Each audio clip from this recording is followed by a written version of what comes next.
Mr. Chairman, welcome back to the program. Yes.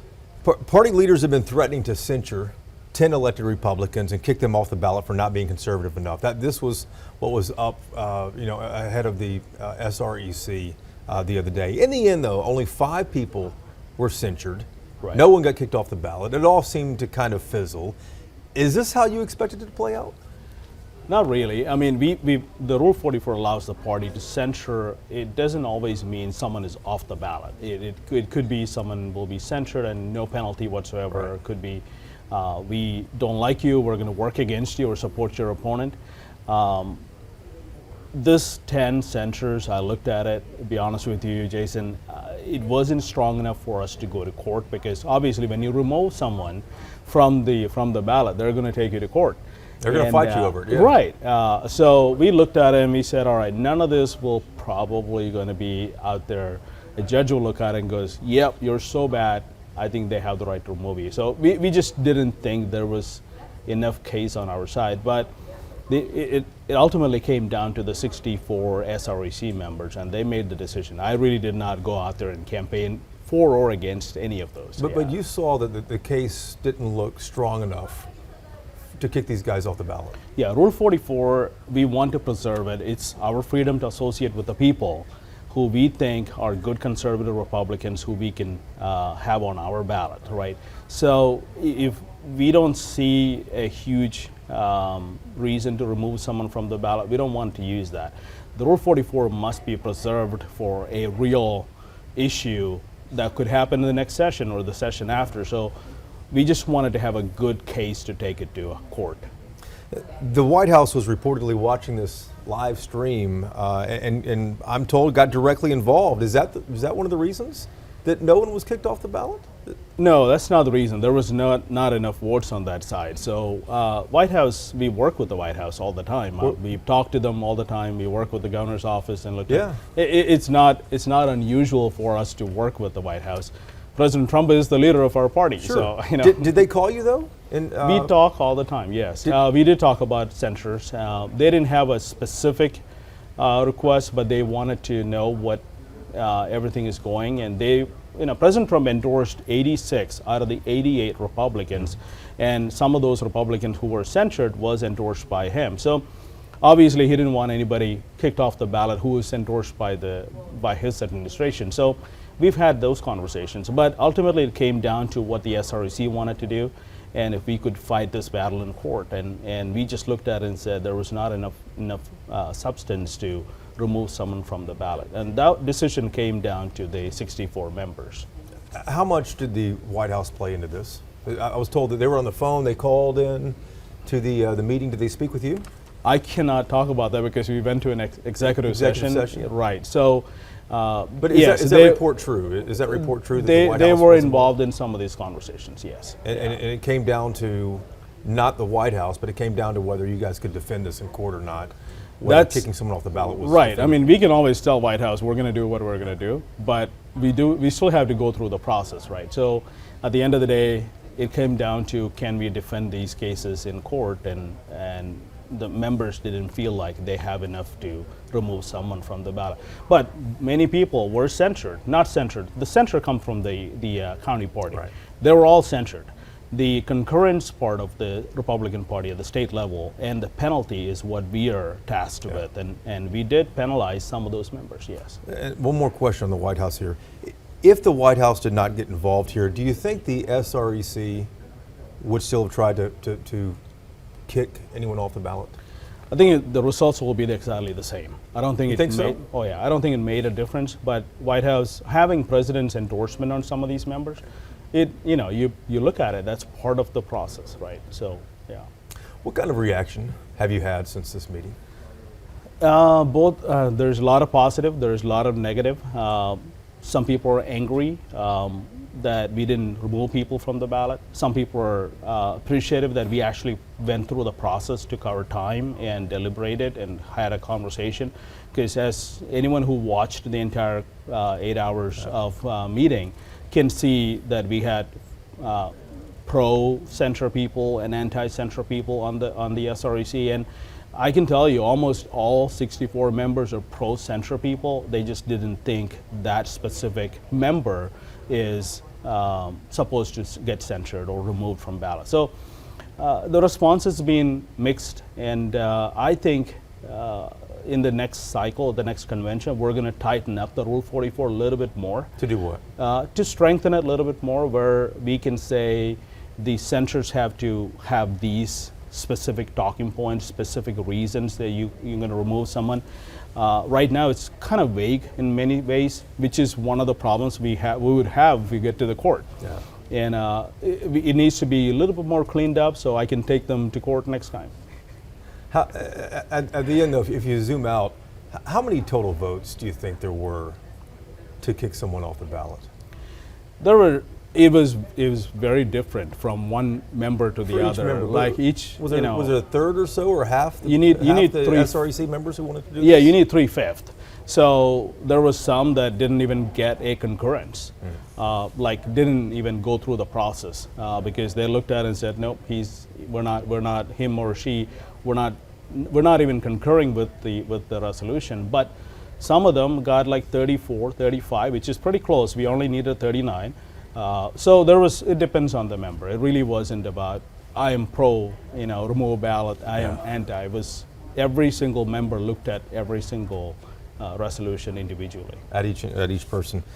You've heard from a lot of people. I heard from all kinds of people during this 8-hour live stream as we were watching it too. One longtime Republican fundraiser and donor texted me, and here's his quote. He said to me, he said, I was struck by how entitled these 64 members feel and how out of touch they are with Republican primary voters.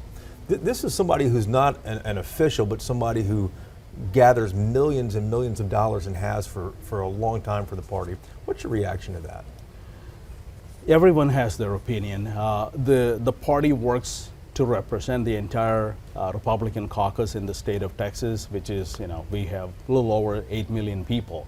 In the 24 cycle, we added 1 million more new Republicans to the Republican Party. We flipped South Texas. We had added new 5 congressional seats. We're fighting to close our primary. So when we do this much work, we had a session with 43 bills passed and restored the power of Attorney General to prosecute election fraud. And all of these things are happening in the last 1 year. And when you do this much work, I'm sure a lot of people are going to disagree with you. A lot of people are going to be agreeing with you. I just need to keep focusing on what I need to do and keep fighting it. So I really don't care much about all of those noise around me because I've got a job to do and continue to do it. You expect the pushback with so much going on, I guess, huh? Yeah, it's part of the job. It's what I signed up for. The Republican Party of Texas meets in Houston next summer for its annual convention next June, is that right? That is correct. Are you going to run for re-election as chairman? I haven't decided. I will make an announcement in December. I am looking through some things, and I got a business. This doesn't pay, so I got to do some work. Right. All of those things are kind of come together. Is that what it's going to come down to, though? Is keeping the lights on at your house, or handling state politics? All matters, right? I've got to keep my wife and kids happy, and I've got employees that I got to feed, so I got to take care of that part of it. When will you decide? December, the next SREC meeting, I'll make an announcement. That's the plan now. Yeah. The Republican Party of Texas is suing to close its primaries. You and I talked about this once before. That means you have to declare you're a Republican ahead of time before you actually vote in the primaries. Where does the case stand now? When do you expect some type of a ruling on this? Yeah, so we sued the state saying only Republicans can choose the Republican nominees. The Democrats should not be there. They should be choosing their nominee, not ours. We filed the lawsuit against the state of Texas and the Secretary of State because the Secretary of State administers our elections in Texas. Attorney General Ken Paxton joined the Republican Party last week saying, yes, the Republican Party have the constitutional right to associate with the people who they think are Republicans. All we are asking is a regular person who is Republican, who wants to be a Republican, who is conservative, to join us. And anyone who is on the other side, join the Democrat Party. If you're an independent, yes, come to our side, and we want you to be on our side. Just if you're a Democrat, like some of your panelists, you're going to have like Bud Kennedy, who keeps making noise about this. He's a Democrat. I'm not sure why he's interested. Is he a registered Democrat? I need to check and see. I just don't know. There's no registration. I mean, every talking point comes out of his mouth is a Democrat talking point. I'm not sure why he's very upset with us closing our primaries, because I'm pretty sure he wants to influence our elections and push his radical agenda, and I don't want that. So. But where does the case stand now, and when do you expect a ruling, though? We'll have something probably by end of the year. That's the understanding at this point. Then again, with the lawsuits, you have no idea when it's going to go. And the Secretary of State, Jay Nelson, she's a Republican. She opposes this. That's right. Are you surprised at that? Surprised, probably not, but we were kind of expecting it. That's why we have a good law firm. She's gone and hired one of the largest law firms in the entire country to fight the party, which is very disappointing. We're having conversations. We'll see how that plays out. If the party wins in court, though, all 18 million registered voters in Texas would have to declare a party, though. That can't happen overnight. How soon would this go into effect if you guys win? It depends on how we look at it. I mean, if we look at it and say everyone who's registered or voted in the Republican primary in 24, we are going to consider you as a Republican, then it's much easier because we have the data. Yeah. The state already have that data. So if it goes to like you have to re-register, then it's a much larger process and much longer process, and it's going to take a lot more resources. So it depends on how we handle that once we have a closed primary lawsuit finalized at the court level. So we'll see how that plays out. But there will be new voters between now and 24 who will vote next March, though, right? They will have to register. Yeah, they'll have to register. Anyone who is coming in and since March of last year or May of last year will have to register as either as a Republican or a Democrat. Yeah. If you guys win this lawsuit, how much is it going to cost the state to have everyone re-register and create the software to do that and the framework? The software is already there. The existing software that used by state of Texas is used by many other states that already have a closed primary. So software is there.